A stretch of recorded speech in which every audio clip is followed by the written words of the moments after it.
People, we're getting ready for the 2010 Formula One season, and it is going to be good. It seems like the whole world are excited about this season. What we haven't got, though, are the big regulation changes that we had at the start of the 2009 season, but still enough to confuse Eddie. He was just sitting there going to Martin, now what are the rule changes? Come on, Eddie, let's see how up you are with Formula One. What are the big changes for 2010? Just shows you how easy it is for me to confuse you. Come on, because I'm an expert at that. The big talking point, of course, is the fuel and the weight of the car. It will have a huge significance. If only we're talking about drivers coming back, Schumacher. If you could have one driver back and put him in your car, you would want the old prof. You'd want Prost. He wasn't called the professor for no reason. He was absolutely perfect. Slow, neat, calm, and that's what's going to be a completely different driving style. And I think this might have some good effect for Schumacher because he's cool and he's calm with the car. So the fuel is the biggest thing, and I think the rest of those rule changes pale into insignificance because this is the key one. So you want him back, then, do you? Prost. No, you're talking about Michael Schumacher. He's the man who knows what he's doing. No, he has decided to come back. I didn't ask him to come back. In fact, if I was his manager, I would have told him he needs a bullet in the head to do that. He's mad. Right, he's mad. Let's be sure about that. Let's He's stick mad. to what we're talking about. Crazy. Let's stick to what we're talking about, which is rule changes. So you're talking about the changes to fuel, which is essentially no refuelling. David, give us an insight into how this will change for the drivers, because people at home will be thinking, so the only difference is you don't stop and put fuel in the car halfway through. What is the big change with having no refuelling during a race? Well, you've got to carry that mass right from the lights going out, and obviously that's going to reduce as the race goes ahead. But that first set of tyres that you use are carrying a lot more weight, so it's the same compound that you could potentially use at the end of the race, but it's being worked a lot harder.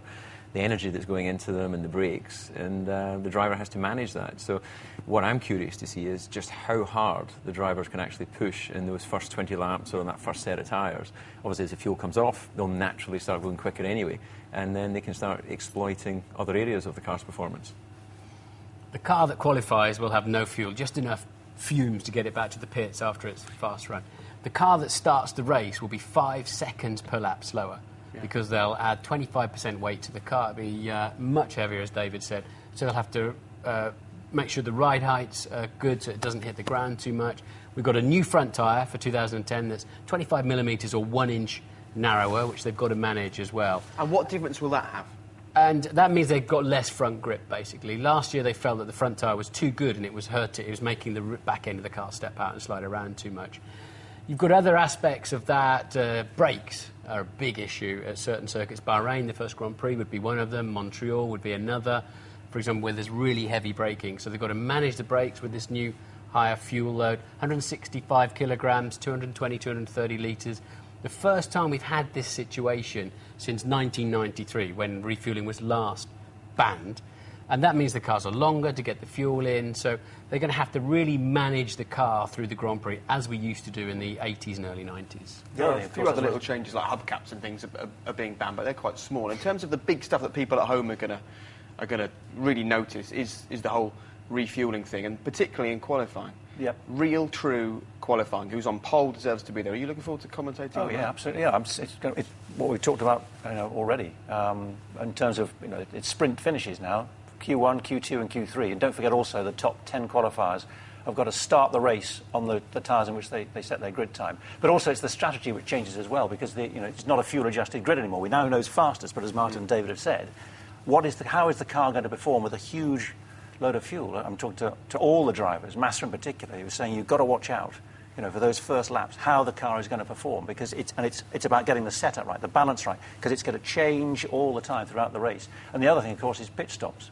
Whereas before, the men on with the tyre guns and so on, they could change the tyres in 4 seconds, but they still had another 3-4 seconds while the fuel was going in. Now, it's got to be absolutely on the nail. And everyone's talking about getting under 3 seconds. In a race, it's not that easy. They've all been practicing so much throughout the winter to get it right. Ledge, if I may interject here, I'd like a question. If I play Jake Humphries for a second, I'd like to ask DC a question. Big shoes to fill. In your dreams. If you got my name right, I would love it. We've worked together for only a year. Anyway, that's trivial. Can you listen to a serious question? All right, Jordans, carry on. I can't believe that a car who qualifies 10th has to start the race on the tyres that he qualified, and a car that's 11th can start on brand new tyres. It makes a nonsense. I just don't get it. I'm sorry, it just doesn't make sense. It's just not fair. And it doesn't... I think it's a rule change that was unnecessary.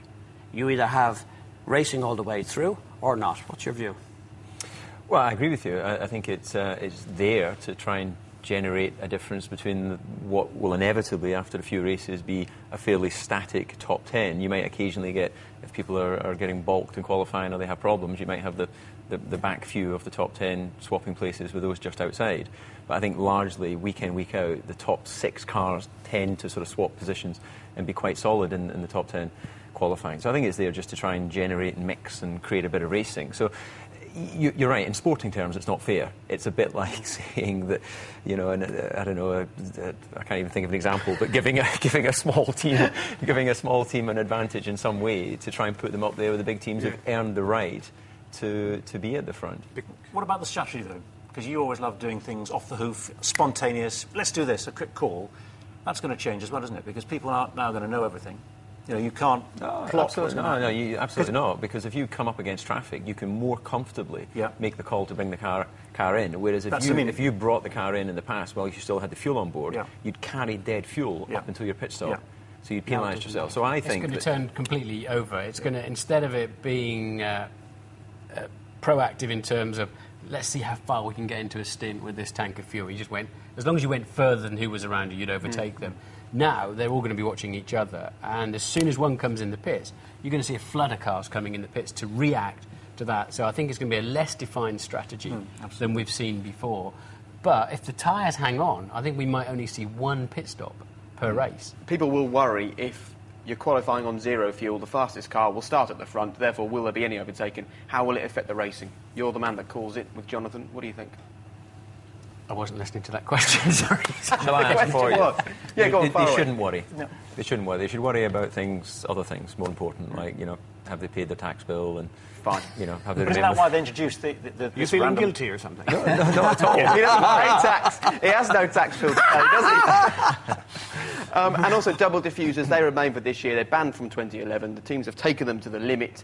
How much of an effect is that going to have on cars with narrow front tyres? I mean, are we going to see the cars following each other closely and having a pop at each other? Apparently they've got more downforce than ever before, these cars. So I don't see them following each other any better. I think they're going to struggle a bit more. Only if the tyres really degrade a large amount are we going to see a lot of overtaking, I think. The really stupid thing for Formula One is they're all trying to save money. So double diffusers are acceptable, which means redesigning the back of the car, having a higher, narrower gearbox and all sorts of things. So they've all homed in on what Brawn found last winter. Fantastic. So what do? They ban it for 2011. So next year, they're going to have to make a new car with a low gearbox and a wide gearbox, and they're going to spend... It's madness, but it's fun madness, and we all enjoy working on it, and I hope that you enjoy watching it. And don't forget that you can do just that. The Formula One season will be on us before we know it. Make sure you join us for it right here on the BBC.